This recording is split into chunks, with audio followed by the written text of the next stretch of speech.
Once upon a time there were 3 kings. Each king was allied to the other kings or related in some way. Together they formed an empire. The importance of each king was shown by his size. Each king was dressed in his own color all over.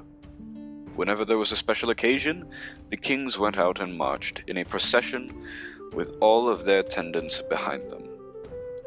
The Red King marched in front, being the largest. He was followed by his attendants. Each attendant was dressed front and back in the color of the king. 3 of them were related to the Blue King, and 3 of them were related to the Yellow King. Next came the Blue King. He was followed by his attendants. He had 6 attendants, just like the Red King. Each was dressed front and back in the color of the Blue King. 3 of them were related to the Red King, and 3 of them were related to the Yellow King. Next came the Yellow King, and behind him, he had also 6 attendants. Each was dressed front and back in the color of the Yellow King. 3 of them were related to the Red King, and 3 of them were related to the Blue King. Then there were 6 bodyguards. 2 of them marched with each king. This is how they marched. The harmony and order was beautiful to see. Then one day something happened. The Blue King, who always had to march in the middle, got tired of being there.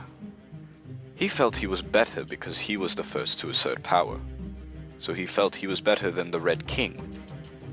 He was not like the Yellow King, who did not want to become a bother, even though he was the initiator of them all. So this is what happened. The Blue King sent his nearest attendants up to capture the attendants of the Red King. When this happened, all of the bodyguards rushed to surround the Blue King. The Yellow King sent up his nearest attendants to capture the attendants of the Blue King after he saw what happened, and the Yellow King moved to the rear to keep watch from there. Remember, the Yellow King was happy to be in the back, because even though he was the initiator of them all, he never liked to make a big show. The Red King was so large he did not know what had gone on behind him, and so now this is how they marched on. The Red King marched in the lead, and then the Blue King continued in the middle, surrounded by the 6 bodyguards, and the Yellow King came at the end. Do you have any idea of why this happened? It is because they had passed into the kingdom of the decimal system. The red cube became the cube of hundreds, the blue cube became the cube of tens, and the yellow cube became the cube of units.